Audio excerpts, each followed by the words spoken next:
Hello दोस्तों, आपका बहुत बहुत स्वागत है आपके अपने चैनल एमपी ऑनलाइन स्टडी पर। जैसे कि आपको पता है आज का जो टॉपिक रहने वाला है हमारा वो है सिवनी जिला।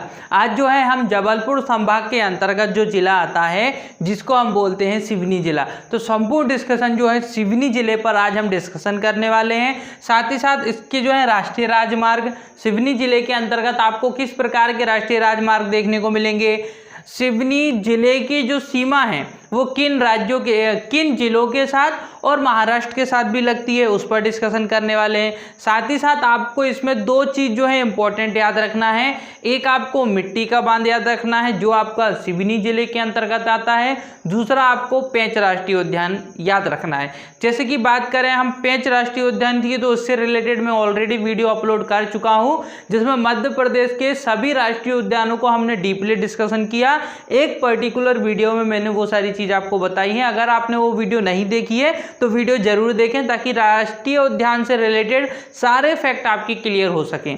अब बात करते हैं आज की वीडियो पर जिसमें जो है हम सिवनी जिले पर डिस्कशन करने वाले हैं। जैसे कि आपको पता है कि हम मैप के थ्रू सबसे पहले डिस्कशन करते हैं और मैं आपका डिस्कशन जो है मैप के थ्रू इसलिए स्टार्ट करते हैं ताकि लोकेशन सबसे पहले आपको पता चल जाए, उसके बाद सारी चीज़ पर हम डिस्कशन करते हैं।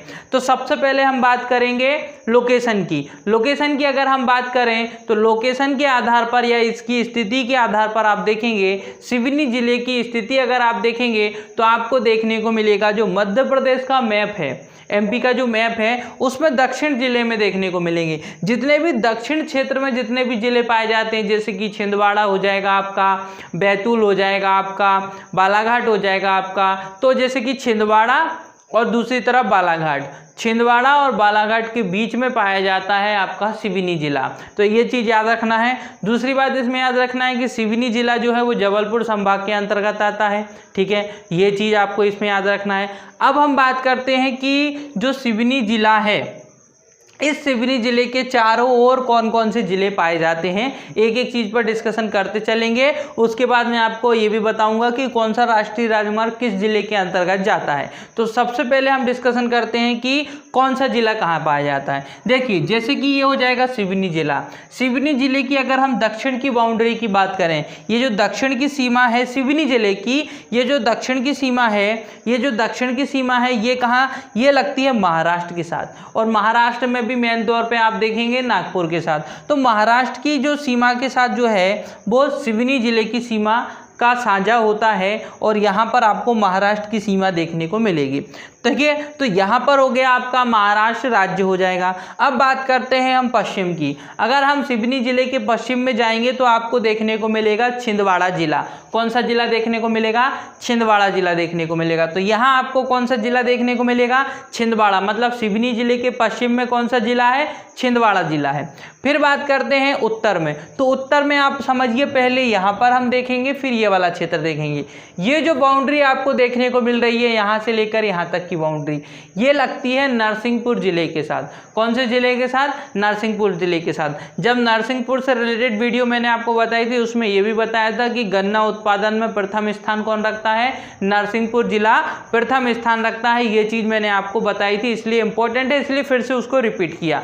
तो गन्ना उत्पादन में प्रथम स्थान कौन रखता है, नरसिंहपुर जिला रखता है। अब हम बात करते हैं कि आपका यहाँ कौन सा जिला पाया जाएगा, नरसिंहपुर जिला पाया जाएगा। फिर उसके बाद ये जो सीमा आपको देखने को मिल रही है यहाँ से लेकर यहाँ तक, सिवनी जिले की यहाँ से लेकर यहाँ तक की जो बाउंड्री है, यहाँ से लेकर तो यहाँ तक की जो बाउंड्री है ये लगती है जबलपुर संभाग के साथ। कौन से संभाग के साथ लगती है, जबलपुर जिले के साथ, है ना। फिर वो एक संभाग के रूप में भी है।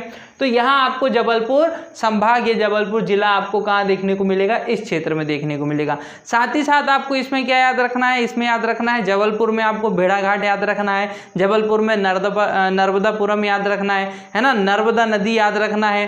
ठीक है, और उसके बाद भेड़ाघाट, धुआंधार याद रखना है। ये प्रमुख जलप्रपात है आपको याद रखना है। कहाँ, जबलपुर जिले में। अब देखते हैं यहाँ पर। तो यहाँ पर आपको देखने को मिलेगा ये जो बाउंड्री आपको देखने को मिलेगी, इसके बाद यहाँ तक की बाउंड्री, यहाँ आपको मंडला जिला देखने को मिलेगा। मतलब यहाँ पर कौन सी जिला आपको देखने को मिलेगा, मंडला जिला। तो यहाँ की जो सीमा है सिवनी जिले की, ये जो पूर्व की सीमा है वो मंडला जिले के साथ जुड़ी हुई है। और यहाँ आपको देखने को मिलेगा बालाघाट जिला। बालाघाट जिला मैं आपको पहले भी बता चुका हूँ, बालाघाट जिला आपको यहाँ देखने को मिलेगा, क्योंकि बालाघाट और छिंदवाड़ा दोनों के मध्य में पाया जाता है सिवनी जिला। बालाघाट से भी रिलेटेड इंपॉर्टेंट फैक्ट हमने उस वीडियो में रिलेटेड की थे, जिसमें मैंने बताया था आपको लोहा अयस्क देखने को मिलेगा, है ना, बहुत सारी खदानें आपको देखने को मिलेगी बालाघाट में, भरपूर मात्रा में खदानें आपको कहाँ देखने को मिलेंगी, बालाघाट में देखने को मिलेगी। ठीक है, अब हम बात करते हैं कि ये तो हो गए आपके जिले। एक बार फिर से रिवाइज कर देता हूँ। नीचे आपको महाराष्ट्र देखने को मिलेगा, यहाँ छिंदवाड़ा देखने को मिलेगा, यहाँ आपको नरसिंहपुर देखने को मिलेगा, यहाँ जबलपुर देखने को मिलेगा, यहाँ मंडला जिला देखने को मिलेगा और यहाँ बालाघाट जिला देखने को मिलेगा। अब बात करते हैं राष्ट्रीय राजमार्ग की। राष्ट्रीय राजमार्ग आप देख सकते हैं, 3 आपको राष्ट्रीय राजमार्ग दिख रहे होंगे। एक NH7 राष्ट्रीय राजमार्ग, ये यहाँ पर मैं आपको बता देता हूँ, ये है NH7 राष्ट्रीय राजमार्ग। ये जो राष्ट्रीय राजमार्ग है ये है NH7 राष्ट्रीय राजमार्ग, नेशनल हाईवे 7। नेशनल हाईवे 7 की जो हम बात हो रही है ये आपका जबलपुर से आता है और जाता कहाँ है, नागपुर की ओर। तो देखिए ये जो नेशनल हाईवे है ये है यहाँ से, ये नेशनल हाईवे 7 है, NH7।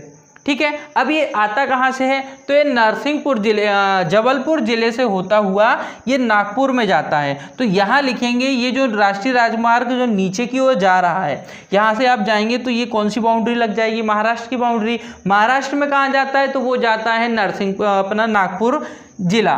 तो हम बात करते हैं नागपुर की ओर जाता है, कहाँ जाता है, नागपुर की ओर। मैं लिख देता हूँ ताकि आपको याद हो जाए, नागपुर की ओर जाता है ये राष्ट्रीय राजमार्ग। नीचे की ओर कहाँ जाएगा, ये नागपुर की ओर जाता है। फिर ऊपर की ओर ये जो राष्ट्रीय राजमार्ग NH7 है, मतलब ये टोटल NH7 है, फिर उसके ये भाग हैं, है ना, ये NH7 है टोटल। अब ये NH7 कहाँ से आता है, तो ये आता है आपका जबलपुर संभाग, जबलपुर की ओर, जबलपुर की ओर। मतलब आप यहाँ से जाएंगे तो आपको कौन सा जिला मिलेगा, जबलपुर। यहाँ से अगर आप जाएंगे इस दिशा में तो जबलपुर आपको मिल जाएगा। मतलब ये जबलपुर की ओर जा रहा है और ये नागपुर की ओर जा रहा है। अब देखिए इसमें 2 और बाकी हैं। ये वाला कहाँ जा रहा है आपका, ये यहाँ पर छिंदवाड़ा, मैंने बताया था आपको छिंदवाड़ा जिला, इसलिए छिंदवाड़ा की ओर कहाँ जा रहा है, ये जाएगा आपका छिंदवाड़ा की ओर। कहाँ जा रहा है, छिंदवाड़ा की ओर, छिंदवाड़ा की ओर। ठीक है, इतना आपको इसमें याद रखना है। अब उसके बाद याद रखिए ये वाला, यहाँ का एरिया क्या बताया था, यहाँ कौन सा मैंने आपको बताया था, कौन सा जिला बताया, अभी बताया मैंने आपको जबलपुर। यहाँ पर नरसिंहपुर, जबलपुर तो हो गया आपका, यहाँ नरसिंहपुर है, कौन सा है, नरसिंहपुर जिला। कौन सा, नरसिंहपुर जिला है, इसलिए हम यहाँ लिख देंगे नरसिंहपुर की ओर। मतलब ये जो राष्ट्रीय राजमार्ग जा रहा है आपका कौन सी दिशा की ओर जा रहा है, तो ये जा रहा है आपका नरसिंहपुर जिले की ओर जाएगा। अब बात करते हैं कौन सा है, तो ये है NH26। याद रखना NH26, ये जो राष्ट्रीय राजमार्ग है ये कौन सा राष्ट्रीय राजमार्ग है, NH26। और इसका नाम अलग है, इसका नाम कौन सा है, इसका नाम है NH69A। NH69A राष्ट्रीय राजमार्ग, नेशनल हाईवे 69A। अब राष्ट्रीय राजमार्ग से रिलेटेड एग्जाम में कई बार क्वेश्चन बन जाता है, इसलिए आपको याद रखना है कौन से जिले में कौन कौन से राष्ट्रीय राजमार्ग आपको देखने को मिलेंगे। ये तो हो गई। अब बात करते हैं प्रमुख क्षेत्र की। प्रमुख क्षेत्र में देखिए एक आपको प्रमुख क्षेत्र याद रखना है, मुदारा। ठीक है, मैं फिर से लिख देता हूं ताकि आप उस चीज को अच्छे से याद कर सकें। क्या है, मुदारा। अब ये मुदारा क्षेत्र क्या है, तो मुदारा क्षेत्र जो है जो सिवनी जिले के अंतर्गत आता है, यहाँ पर आपको देखने को मिल रहा है, ये है मुदारा क्षेत्र। इस मुदारा क्षेत्र से बैनगंगा नदी का उद्गम स्थल है। क्या है ये बैनगंगा नदी का उद्गम स्थल है। तो बैनगंगा नदी का उद्गम स्थल का भी आपसे पूछा जाता है कि बैनगंगा नदी का उद्गम स्थल क्या है, तो उस समय आपका आंसर क्या होना चाहिए, मुदारा। ठीक है, तो ये इसमें एक ही पॉइंट आपको याद रखना है कि ये जो मुदारा है ये बैनगंगा नदी का उद्गम स्थल, जहाँ से बैनगंगा नदी निकलती है, इतना आपको इसमें याद रखना है। ठीक है, अब हम बात करते हैं, उसके बाद आता है भीमगढ़। इंपॉर्टेंट है, मोस्ट इंपॉर्टेंट है। भीमगढ़ जो क्षेत्र है ये देखिए, ये जो भीमगढ़ जो क्षेत्र है ये इंपॉर्टेंट है, मोस्ट इंपॉर्टेंट है। क्यों है, देखिए यहाँ पे लिखा भी हुआ है, एशिया का सबसे बड़ा बांध। आपको देखने को मिलेगा, परंतु इसको कीचड़ बांध के नाम से जानते हैं क्योंकि मिट्टी से बना हुआ बांध है। सोचिए आप, एशिया का सबसे बड़ा, इंपॉर्टेंट हो जाता है कि नहीं हो जाता है? बिल्कुल हो जाता है। एशिया का सबसे बड़ा बांध जो मिट्टी से बनाया गया है, जिसको कीचड़ बांध के नाम से भी जाना जाता है, तो ये जो आपको भीमगढ़ में देखने को मिलेगा, इसलिए ये इंपॉर्टेंट हो जाता है। ठीक है, और कौन सी नदी पे बनाया गया है? तो बैनगंगा नदी पर बनाया गया। तो कीचड़, तो एशिया का सबसे बड़ा बांध जो मिट्टी से निर्मित किया गया है, जिसको कीचड़ बांध भी कहते हैं, और साथ ही साथ जो है बैनगंगा नदी पर इसको बनाया गया है। ठीक है, इतनी चीज आपको जो है वो कहाँ से याद रखनी है?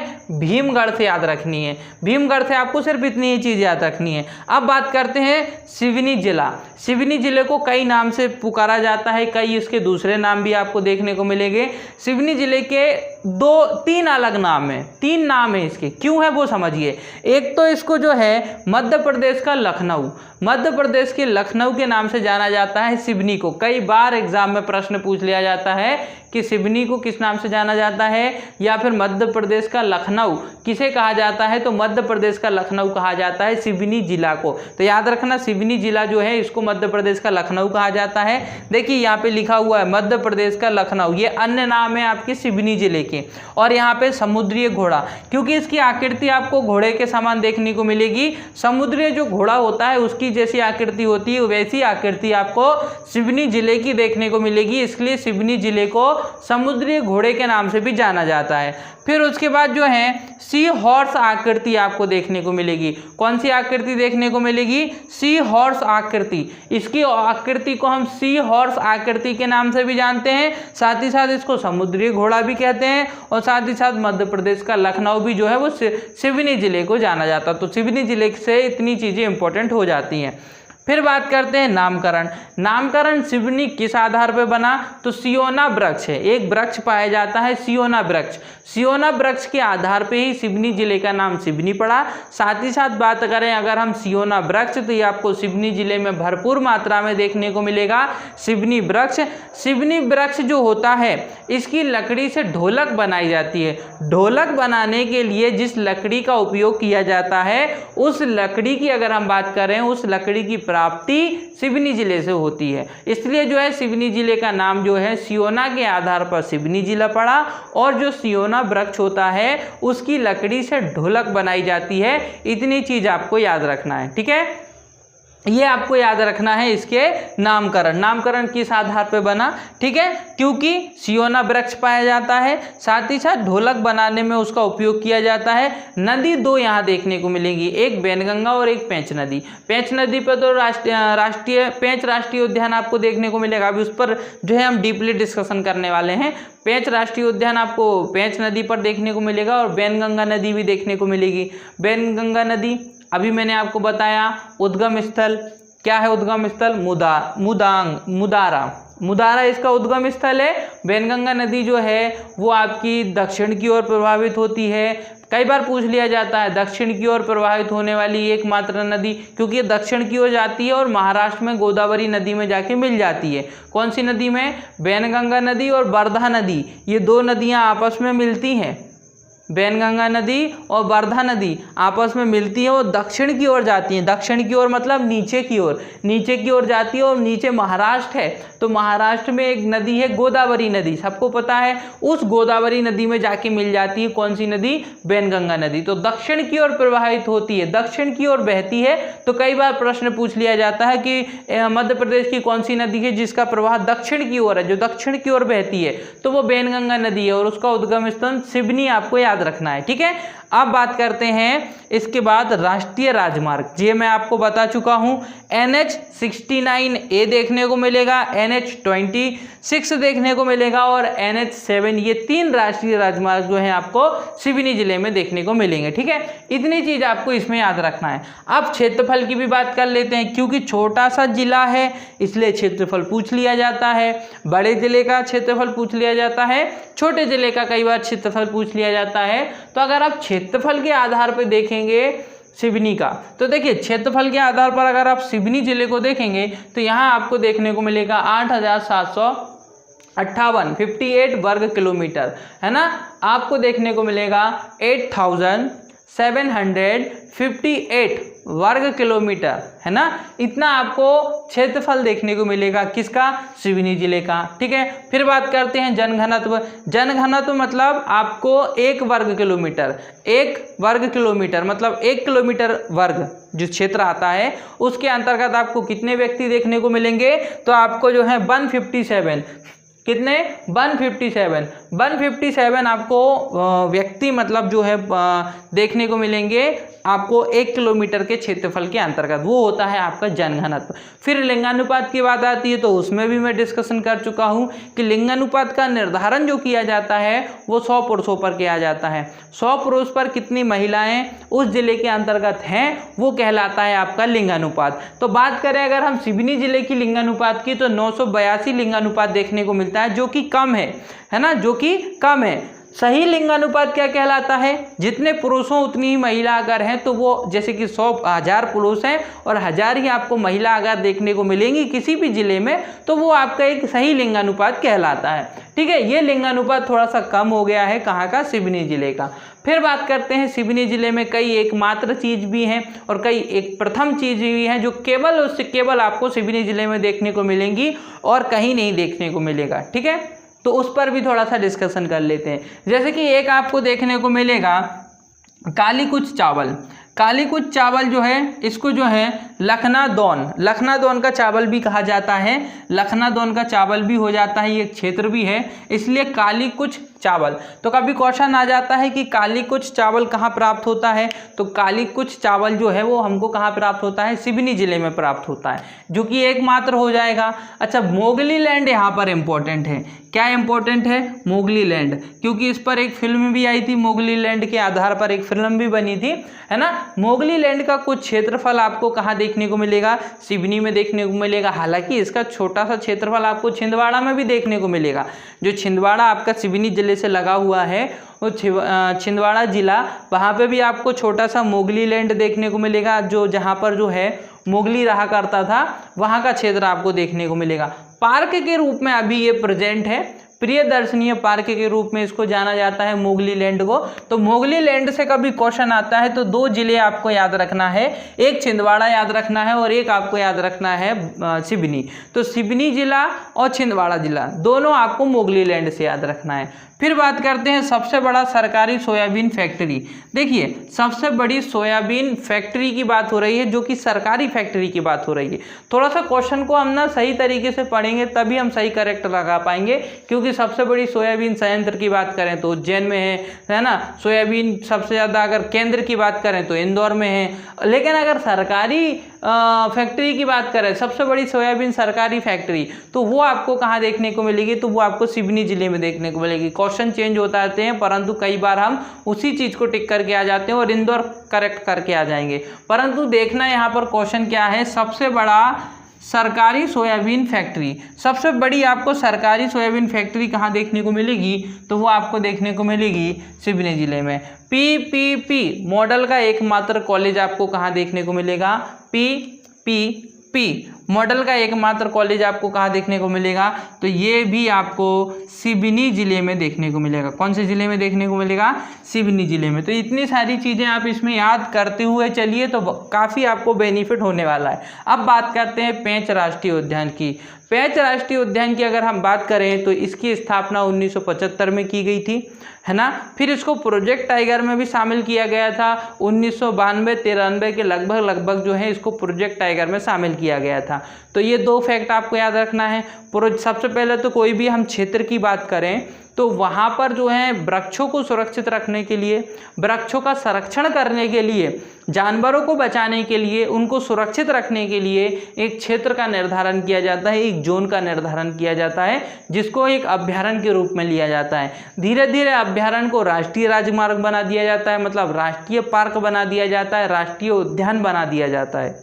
ठीक है, फिर राष्ट्रीय उद्यान के बाद उसको प्रोजेक्ट टाइगर में भी शामिल कर लिया जाता है। ये प्रोसेस चलती है। जैसे कि मैं आपको बताऊं कान्हा राष्ट्रीय उद्यान, तो कान्हा राष्ट्रीय उद्यान सबसे पहले तो एक क्षेत्र था, एक जोन था, वृक्ष क्षेत्र था जिसमें वृक्षों को सुरक्षित रखना, जानवरों को सुरक्षित रखना आवश्यक था। मतलब उस क्षेत्र के अंतर्गत जितने भी वृक्ष होंगे उनको कोई काट नहीं सकता, उस क्षेत्र के अंतर्गत जितने भी जानवर होंगे उनका कोई शिकार नहीं कर सकता, ये बनाया जाता है सबसे पहले। फिर उसके बाद कान्हा राष्ट्रीय उद्यान को जो है 1933 में तो अभ्यारण्य बनाया गया था, जो मध्य प्रदेश का पहला अभ्यारण्य था। फिर उसके बाद हम बात करें 1955 में, तो 1955 में कान्हा राष्ट्रीय उद्यान को जो है राष्ट्रीय उद्यान बनाया गया था, जो कि मध्य प्रदेश का पहला राष्ट्रीय उद्यान था। फिर 1973 की बात करें तो 1973-74 में जो है कान्हा राष्ट्रीय उद्यान को प्रोजेक्ट टाइगर में शामिल किया गया था, जो कि मध्य प्रदेश का पहला ऐसा राष्ट्रीय उद्यान था जिसको प्रोजेक्ट टाइगर में शामिल किया गया था। तो आप समझ सकते हैं कि कान्हा राष्ट्रीय उद्यान कितना इंपॉर्टेंट हो जाता है। सबसे बड़ा राष्ट्रीय उद्यान कान्हा राष्ट्रीय उद्यान, ये सारी चीज़ें। तो जैसे कि कान्हा राष्ट्रीय उद्यान है उसी प्रकार से एक पेंच राष्ट्रीय उद्यान भी आपको सिवनी में देखने को मिलेगा। कान्हा राष्ट्रीय उद्यान आपको मंडला में देखने को मिलेगा। अब बात करते हैं पेंच राष्ट्रीय उद्यान की। 1975 में इसको क्या बनाया गया था, राष्ट्रीय उद्यान बनाया गया था। ये डेट याद रखना है आपको। 1975 में पेंच राष्ट्रीय उद्यान को जो है वो एक राष्ट्रीय उद्यान बनाया गया था। प्रोजेक्ट टाइगर में 1992-93 में जोड़ा गया था। कभी अगर ऑप्शन में 93 भी आता है यहाँ पर तो आप उसको भी टिक कर सकते हैं, और 92-93 भी आता है, साथ में आता है तो आप उसको भी टिक कर सकते हैं। फिर बात करते हैं क्षेत्रफल की, तो 1179.7 वर्ग किलोमीटर में ये जो पेंच घाटी है ये फैली हुई है, ये पेंच घाटी फैली हुई है। पेंच घाटी मतलब पेंच राष्ट्रीय उद्यान, ठीक है। यहाँ सबसे ज़्यादा आपको कृष्ण मृग देखने को मिलेगी। मृग मतलब हिरण, कृष्ण मतलब उसकी एक प्रजाति है, उसकी एक जाति है ना। जैसे कि सभी जानवरों की अलग अलग आपको जातियां, स्पीसीज देखने को मिलती है, तो उसी आधार पे जो कृष्ण मृग है वो भी एक प्रकार की जाति है आपकी। किसके अंतर्गत आती है, जो हिरण के अंतर्गत आती है। तो ये चीज़ आपको उसमें याद रखना है, ठीक है। और पेंच राष्ट्रीय उद्यान में सर्वाधिक कृष्ण मृग पाए जाते हैं, ये वाला पॉइंट भी आपको इसमें याद रखना है। क्षेत्रफल याद रखना है 1179.7 वर्ग किलोमीटर में पेंच घाटी फैली हुई है। ये जो घाटी है ये फैली हुई है। अब ये घाटी आपको बालाघाट में भी देखने को मिलेगी। पेंच घाटी का थोड़ा सा क्षेत्रफल आपको बालाघाट में भी देखने को मिलेगा, लेकिन ज़्यादातर क्षेत्र आपको पेंच राष्ट्रीय उद्यान का कहाँ देखने को मिलेगा, वो आपको यहीं देखने को मिलेगा, सिवनी जिले में ही देखने को मिलेगा। तो इतने सारे पॉइंट आपको सिवनी जिले से याद रखना है। मैंने बहुत सारे पॉइंट आपको बता दिए हैं, है ना। जितने तो पॉइंट यहाँ पर नहीं लिखे उससे ज़्यादा मैंने आपको बताएं। सारे पॉइंट इंपॉर्टेंट है। सिवनी जिले से बात करें, दूसरे जिले से बात करें, कान्हा राष्ट्रीय उद्यान से बात करें, सारी चीज़ को आप जो है प्रॉपरली नोट करें और सारी चीज़ को जो है प्रॉपरली सुनेंगे तो याद भी हो जाएगा। जैसे कि सिवनी में देखो इंपॉर्टेंट चीज़ों को मैं एक बार फिर रिवाइज कर देता हूँ। भीमगढ़ किस लिए प्रसिद्ध है, एशिया का सबसे बड़ा कीचड़ बांध, आपको मिट्टी से बनाया गया बांध, क्योंकि मिट्टी से कीचड़ बन जाता है इसलिए उसको कीचड़ बांध के नाम से भी जाना जाता है, जो कि आपको भीमगढ़ में देखने को मिलेगा। भीमगढ़ आपको सिवनी जिला में देखने को मिलेगा। फिर आपको सिवनी जिले की बात करें तो इसको मध्य प्रदेश का लखनऊ भी कहा जाता है, समुद्री घोड़ा भी कहा जाता है, सी हॉर्स के नाम से भी सिवनी जिले को जाना जाता है ना। सिवनी जिले का नामकरण जो है सियोना वृक्ष के आधार पर हुआ है, ये याद रखना है। वैनगंगा नदी का उद्गम स्थल जो है मुदारा आपको देखने को मिलेगा। फिर उसके बाद यहाँ आपको छिंदवाड़ा जिला देखने को मिलेगा, नीचे महाराष्ट्र राज्य देखने को मिलेगा, यहाँ नरसिंहपुर जिला देखने को मिलेगा, यहाँ जबलपुर जिला देखने को मिलेगा, या मंडला जिला देखने को मिलेगा, यहाँ बालाघाट जिला देखने को मिलेगा। पेंच राष्ट्रीय उद्यान देखने को मिलेगा। पेंच राष्ट्रीय उद्यान की स्थापना 1975 में की गई थी, है ना। काली कुछ चावल आपको देखने को मिलेंगे, ठीक है। ये सबसे बड़ा सरकारी सोयाबीन फैक्ट्री आपको देखने को मिलेगी। मोगली लैंड आपको देखने को मिलेगा। अच्छा, पेंच राष्ट्रीय उद्यान को जो है इंदिरा गांधी प्रियदर्शनी पार्क के नाम से भी जाना जाता है। पेंच राष्ट्रीय उद्यान को इंदिरा गांधी प्रियदर्शनी पार्क के नाम से भी जाना जाता है। तो ये सारी चीज़ें आपको इसमें याद रखना है। प्रोजेक्ट टाइगर में कब शामिल किया, 1992-93 में। किस प्रकार से प्रश्न पूछा जाता है उस प्रकार से आपको सॉल्व करना है। इतने सारे फैक्ट आपको जो है वो सिवनी जिले से याद रखना है। इसी के साथ अगर आपको आज की वीडियो पसंद आए तो वीडियो को लाइक ज़रूर करें, हमारे चैनल को सब्सक्राइब करें। अगर चैनल आपने ऑलरेडी सब्सक्राइब किया हुआ है तो हमारी वीडियो को आपके फ्रेंड सर्कल तक शेयर ज़रूर करें। साथ ही साथ जितना हो सकता है नोट्स बनाने की भी आप इसमें कोशिश कर लिया करें। जितने ज़्यादा नोट्स आप बनाएंगे उतनी ज़्यादा आपकी स्टडी परफेक्ट होती चलेगी, ठीक है दोस्तों। तो इसी के साथ आज की वीडियो हमारी समाप्त होती है। अगर वीडियो पसंद आए हो तो वीडियो को लाइक ज़रूर करें। ओके दोस्तों, thank you, thanks for watching.